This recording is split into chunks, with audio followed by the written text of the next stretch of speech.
Je me présente, je suis Catherine Meyer, formatrice en communication. J'organise des stages et des formations dans le monde professionnel sur la communication, mais je viens vous parler aujourd'hui des stages tout publics que j'organise en week-end et notamment le stage le plus créatif que je propose dans l'année est libérer sa parole par l'art de compter et le jeu du clown. Pourquoi j'associe ces deux outils ? Parce que le conteur est un orateur hors pair. Il n'a pas beaucoup de matériel, il vient, il s'assied sur une chaise et avec la puissance de ses mots, il vous embarque dans un monde en 3D. On sait aujourd'hui qu'il faut des budgets colossaux pour faire des films en 3D. Et bien le conteur, lui, avec juste la puissance de ses mots, vous embarque. Et le clown ? Eh bien le clown, c'est tout l'inverse. Parce que le clown,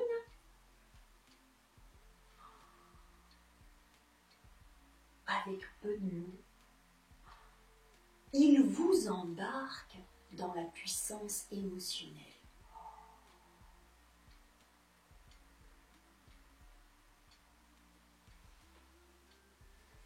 J'associe donc ces deux outils, vous l'aurez compris, pour travailler la part de verbal et de non-verbal dans la communication. Aujourd'hui, d'ailleurs, les Américains le savent bien. Dans leur stage en communication, ils proposent ce qu'on appelle le storytelling. Mais qu'est-ce que c'est le storytelling en fait ? Ce n'est que l'art de compter. Parce qu'on sait aujourd'hui qu'on embarque bien plus son public en lui racontant une histoire qui fait sens, avec son sujet bien sûr, plutôt que de lui transmettre des concepts. Je vous propose, dans un week-end, d'entraîner justement vos capacités créatives et de libérer votre parole. Ce stage vous permettra de déverrouiller votre imaginaire, d'apprendre justement l'art de compter, parce que ça s'apprend, il y a des modalités du compteur. Avec le storytelling, vous allez apprendre à plus capter votre auditoire, à mieux utiliser les silences. Les silences sont essentiels pour permettre à votre public l'évocation mentale.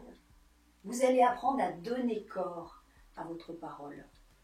Et avec le clown, qui est finalement le plus petit masque de la commedia dell'arte, vous allez expérimenter le lâcher-prise. Vous allez apprendre à être plus proche de vos émotions, mais toucher aussi plus émotionnellement votre public. Et évidemment, le tout dans le rire, dans la joie partagée et dans la bonne humeur. Alors je vous dis à bientôt.